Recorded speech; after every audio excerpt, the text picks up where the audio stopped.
Hello viewer, আসসালামু আলাইকুম। আজকে একজন হিন্দু মাস্টারের জীবনে ঘটে যাওয়া এক অবিস্মরণীয় ঘটনা নিয়ে আলোচনা করব। সঙ্গে আছে আমি প্রভাষক ইফতেখার আহমেদ রতন। একদা একজন হিন্দু মাস্টার ছিলেন। ওনার একটা অভ্যাস ছিল, প্রতিদিন সকালে উনি গোসল করে ঈশ্বরের বন্দনা করতেন। একটা সময় ধরে তিনি ঈশ্বরের বন্দনা করতেন, স্রষ্টার প্রশংসা করতেন। তিনি একটি স্কুলের মাস্টার ছিলেন। স্কুলে যাওয়ার টাইম ছিল তার সকাল 10টায়।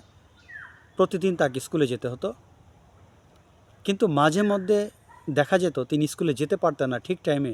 কেননা তিনি যখন গোসল করে যখন ঈশ্বরের বন্দনার জন্য তিনি তৈরি হতেন, যখন ঈশ্বরের বন্দনা করতে থাকতেন, ঈশ্বরের বন্দনা করতে করতে তিনি এই বন্দনার মধ্যে হারিয়ে যেতেন। তার কাছে ঈশ্বরের বন্দনা এতটা আনন্দময় হতো, জগতের কোনো কিছুই তার আর খেয়াল থাকতো না।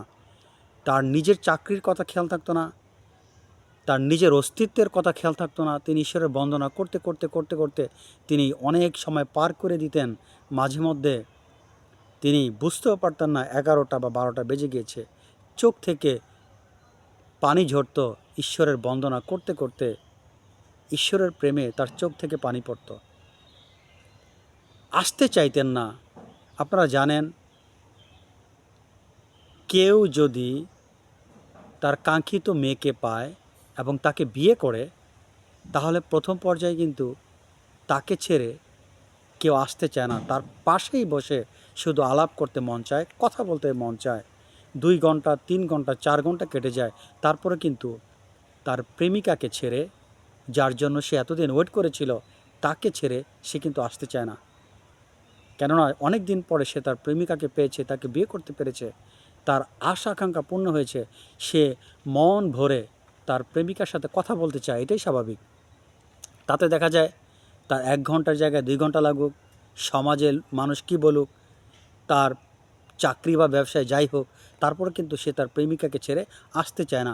সবসময় কথাই বলতে চায়। তার মনের যেন তৃপ্তিটা মিটেই না। এই অতৃপ্ত মন নিয়েই মাঝে মধ্যে তাকে বাধ্য হয়ে প্রেমিকার কাছ থেকে ছুটে নিতে হয়। ঠিক ওই মাস্টার সাহেব যখন ঈশ্বরের বন্দনা করতেন, যেহেতু তিনি একজন খাঁটি ঈশ্বরপ্রেমিক ছিলেন, তিনি যখন ঈশ্বরের বন্দনা করতেন, তার কোনোভাবেই মনটা চাইতো না যে তিনি অল্প সময়ে ঈশ্বরের বন্দনা করে তিনি চলে যান। তার মন চাইতো আরও বেশি করে আমি ঈশ্বরের বন্দনা করতে পারতাম, যেন আমার তৃপ্তি মিটেনি। এভাবে দেখা যায় মাঝে মধ্যে তার 11টা 12টা বেজে যেত। স্কুলে পৌঁছাতে তার সময় লাগতো। স্কুলের হেডমাস্টার তাকে সেভারাল টাইম ওয়ার্নিং দিয়েছেন, দেখেন আপনি এভাবে দেরি করে আসেন, আপনি যদি নেক্সট এরকম দেরি করেন, আপনার কিন্তু চাকরি থাকবে না। আমরা বাধ্য হব আপনার বিরুদ্ধে অ্যাকশান নেওয়ার জন্য। কত আপনাকে স্যাক্রিফাইস করা যায়। যাই হোক, শুনে রাখেন, আগামীকাল টিয়ানো স্যার আসবেন, কমিটির লোকজন থাকবে। আপনি অবশ্যই সকাল 8টায় স্কুলে উপস্থিত থাকবেন। যদি আপনি 8টায় না থাকেন, টিয়ানো স্যার যদি দেখতে পারেন আপনি অনুপস্থিত, তাহলে কিন্তু আপনার চাকরি থাকবে না। আমাদের আর কিছু করার উপায় থাকবে না। আপনি যা করেছেন আগে, কাল কিন্তু আপনি সে ভুলটা করবেন না।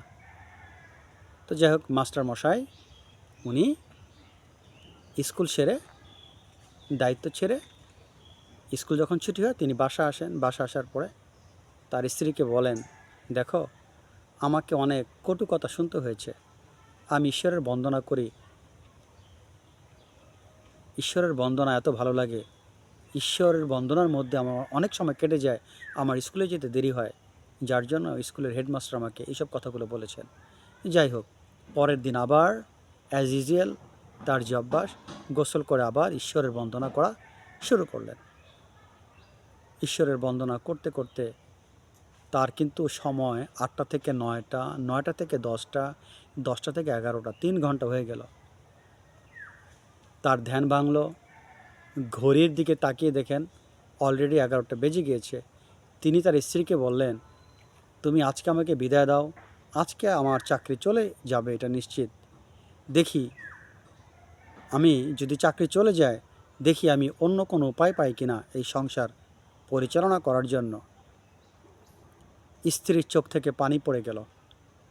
স্ত্রী বললেন, আপনি যান, আমি আশীর্বাদ করি ঈশ্বর যেন আপনার সহায় হন। আপনি কোনো দুশ্চিন্তা করবেন না, অবশ্যই কোনো না কোনো উপায় একটা বের হবে। মাস্টার মশাই স্কুলে পৌঁছার পরে হেডমাস্টার এবং তার সাথে থাকা আরও 2-3 জন টিচার বললেন, আজকে আপনি আমাদের ইজ্জত রক্ষা করেছেন, তা না হলে আজকে কিন্তু আমাদের সমস্যা হতো। মাস্টার মশাই তার মুখটা লাল হয়ে গেল। তিনি বুঝতে পারছেন তারা আমার সাথে কত বড় তামাশা করছে। আজকে আমি দেরি করে আসছি, এই জন্য তারা আমাকে অপমান করছে।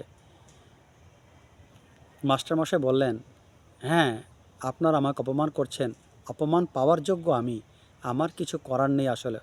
হেডমাস্টার বললেন, না না, আমরা আপনাকে অপমান করছি না।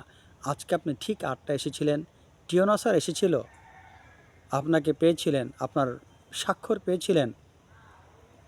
স্কুলের যে বরাদ্দটা ছিল সে বরাদ্দ আমরা পেয়েছি এবং উনি খুশি হয়ে আজকে আমাদের বরাদ্দ বাড়িয়ে দিয়েছেন।